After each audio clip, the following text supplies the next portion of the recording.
उज्ज्वल ने देखा कि बॉटल में तो खून था पर गाड़ी में कहीं एक धब्बा नहीं, तो उसका दिमाग और उलझ गया और उसने कुछ सोचते हुए वो बोतल अपने साथ रख ली। यार उज्ज्वल, कहीं ये भूत प्रेत का चक्कर तो नहीं, राज ने सोचते हुए कहा। तू जब भी मुंह खोलना गंदा ही निकालना, भूत होता तो हमें भी दिखता ना, सुदेश ने उसे झिड़क दिया। चलो हम पुलिस के पास चलते हैं, उज्ज्वल गाड़ी में बैठते हुए बोला। और तीनों जिस कार से आए थे उसी से वापस जाने लगे और प्रबल की गाड़ी वहीं छोड़ दी। पर जैसे ही वे तीनों जब गांव के प्रवेश द्वार पर आए तो देखा कि सामने दरवाजे पर एक मरा हुआ कौवा लटका है। अब ये कौन इसे यहाँ मार कर लटका गया? राज उसे देख डर गया। हो ना हो कोई इस गांव में है जो छिपकर हम पर नजर रख रहा है और उसी ने हमें डराने के लिए ये सब किया है, सुदेश ने बड़ी गंभीरता के साथ उत्तर दिया। पुलिस खुद ही पता लगाएगी, जो भी हो उसे छोड़ूंगा नहीं, उज्ज्वल डबडबाई आंखों से बोला। और तीनों उसे नज़रअंदाज कर वहां से आगे बढ़ गए और उसी मील के पत्थर के पास आ गए और वहां से आगे जाने वाली मुख्य सड़क पर आ गए। उज्ज्वल अपने फ़ोन निकाल उसमें गूगल मैप पर सर्च करना चाहा पर नेटवर्क नहीं था। सुदेश जल्दी गाड़ी चला, आगे चल के शायद नेटवर्क आ जाए, और गाड़ी और तेज भगाने लगी। अभी ये उस गांव से बमुश्किल से 3 किलोमीटर आगे गए होंगे कि बाईं तरफ के एक कच्चे से रास्ते बड़े ही भयानक शक्ल का घोड़ी जैसे लगने वाला आदमी गाड़ी के सामने आ खड़ा हो गया।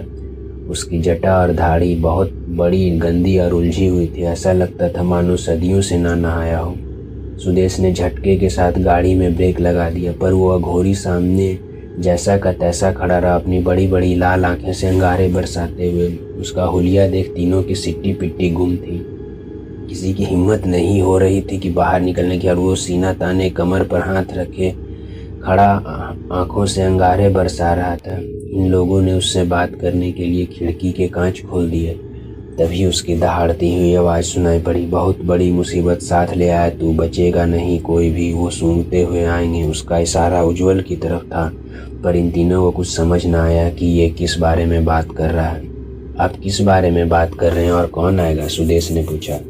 काल की माया है, उसको आगे किसके जो करे चाकरी, काल की उस पे किसका बूता, काल को दंड बनाकर खेले वो गोरख अवधूता, और वो जिस रास्ते आया था उसे रास्ते भाग गया। इन तीनों की उसकी उलझी उलझी बातें सुन बचे खुचे होश भी जाते रहे। अब ये क्या था यार, और ये क्या कह रहा, अब ये क्या था यार और ये क्या कह गया है? राज के हवास पूरी तरह गुम थे। वो कह रहा था तुम लोग यहाँ लौट के आना, फिर तुम्हें चिकन डिनर देंगे। सुदेश गुस्से में बोला। अबे हम कौन सा पबजी खेल रहे हैं, राज बेवकूफ़ी से बोला। अबे तुझ में अकल नहीं, ये कोई नई आफत नहीं थी, तूने सुना नहीं? वो बोल रहा था कि वो आएंगे, सूंघते हुए आएंगे। मेरे दिमाग में एक बात आ रही है, राज फिर बोला। अब तू बोल दे जो आ रहा है और उसके बाद फिर बोलना मत। सुदेश का गुस्सा बढ़ता जा रहा था। मुझे ऐसा लगता है कि वहाँ अंकल पर किसी एनिमल ने अटैक किया था, क्योंकि वही हैं जो सूंघ कर हमें ढूंढ सकते हैं, राज बड़ी समझदारी के साथ बोला, जैसे उसने कोई बहुत बड़ी मिस्ट्री सॉल्व कर दी हो। तू अपना मुंह बंद रख बे। उज्ज्वल जो अब तक चुप बैठा था वो बोला। सुदेश, यहाँ से 50 किलोमीटर आगे पुलिस थाना बता रहा है, मैप में चल तेज, तू डायरेक्शन बताते जाना। सुदेश ने गाड़ी की स्पीड बढ़ा दी। वैसे उज्ज्वल, तूने उसके बारे में अब तक कोई राय नहीं दी अपनी? सुदेश ने पूछा। मुझे कुछ समझ नहीं आ रहा, उसका इशारा मेरी तरफ था, पर मैं ऐसी कौन सी मुसीबत साथ लाया हूँ जिसको वो बोल रहा था? उज्ज्वल सर पर हाथ पटक बोला।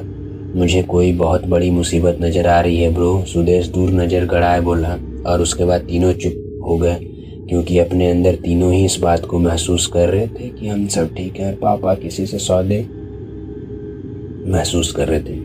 सुदेश की बात में सच्चाई नजर आ रही थी, और वो कुछ सोच उज्ज्वल ने अपने घर मैसेज कर दिया कि हम सब ठीक हैं और पापा किसी से सौदे की बात करने दूसरे गांव गए हुए हैं। इतना लिखते लिखते उज्ज्वल की आंखें छलछला गई। 12:30 पर वो लोग पुलिस थाने में सामने होते हैं। ये वैसे थाना नहीं, राजगढ़ की पुलिस चौकी थी, पर गांव से इतनी दूर चौकी होने की बात समझ नहीं आ रही थी। ये लोग गाड़ी से उतर अंदर जाते हैं। दरवाजे पर बैठा हवलदार इन्हें बड़ी ही अजीब नज़रों से देखता है। उज्ज्वल उससे पूछता है, हमें एक एफआईआर रानी है, तुम्हारे सीनियर कहाँ हैं? अंदर जाके दाहिने तरफ जो केबिन है उसी में दरोगा जी हैं। वो अभी भी अजीब नज़रों से देखता है। ये अंदर आते ही केबिन में एक 45 वर्ष की उम्र का सब इंस्पेक्टर था। टेबल पर आगे उसकी नेम प्लेट रखी थी जिस पर लिखा था sub inspector SP Meena. Sir, हम राजगढ़ गांव से आ रहे हैं, हमें एक FIR लिखानी है, उज्जवल उसे बताता है। वह सुदेश को ऐसे देखता है जैसे मानो कोई पागल या भूत को देख लिया हो। क्या कहा आपने? कहाँ से आया है? राजगढ़ से, उसने बात दोहराई।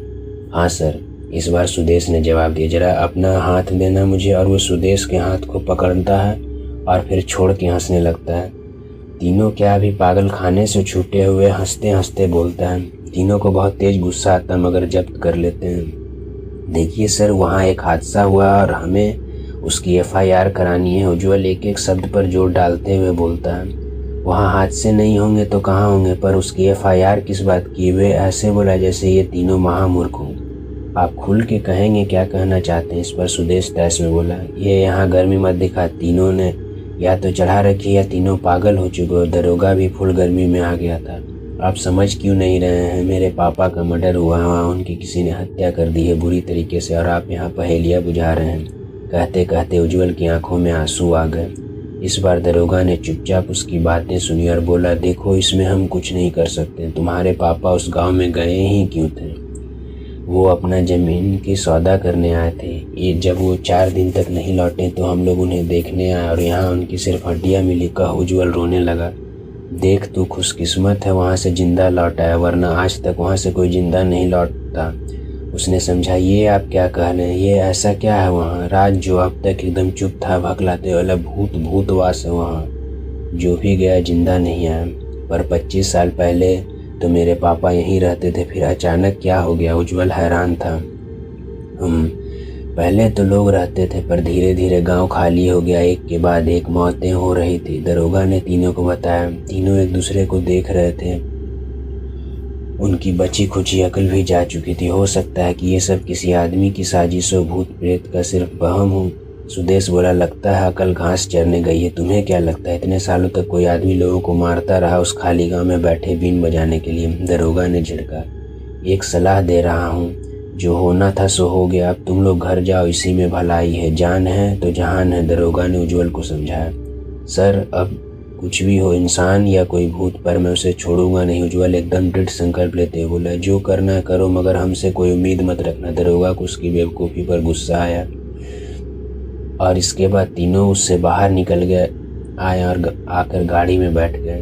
अब यार क्या इरादा है तेरा? सुदेश ने पूछा। यही कि जो भी है उसे छोड़ूंगा नहीं, पर यार कोई होना भी तो चाहिए। हम लड़े भी तो किससे? सुदेश की आवाज़ में हताशा थी।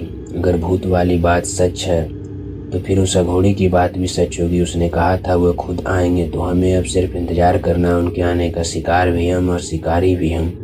उज्जवल की आंखें लाल हो रखी थी। दोनों उसकी मुंह की तरफ देखते रह गए।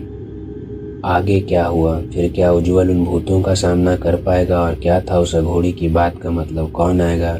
क्या होगा? जानने के लिए अगले वीडियो को जरूर देखें।